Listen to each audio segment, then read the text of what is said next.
Anda masih bersama kami di Teras Petang. Seorang penadah barang curian ditangkap polisi beserta rekannya usai pesta sabu Sabtu malam lalu. Tersangka yang merupakan mahasiswa salah satu universitas ternama di Makassar beserta rekannya kini masih menjalani pemeriksaan intensif dari pihak kepolisian.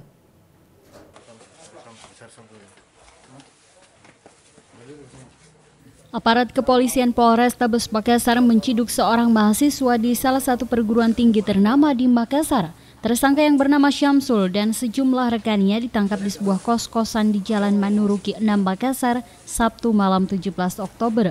Tersangka yang sempat kaget namun tidak dapat berbuat banyak akhirnya pasrah saat polisi hendak menangkap tersangka yang juga kedapatan usai melakukan pesta sabu bersama rekannya dalam sebuah kamar.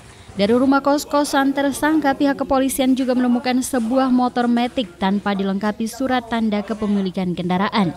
Motor matic berwarna biru ini diduga kuat merupakan barang hasil curian yang baru saja dibeli tersangka untuk nantinya dibawa ke Kabupaten Nrekang untuk dijual kembali. Tersangka yang awalnya berkelit dari tuduhan polisi akhirnya mengakui perbuatannya sebagai penadah barang curian dan telah melakukan perbuatannya berulang kali. Berapa motor sudah beli? Hah? 5? Kau bawa kemana itu motor? Kau ambil dari mana? Si pembeli stengkanya. Depannya satu.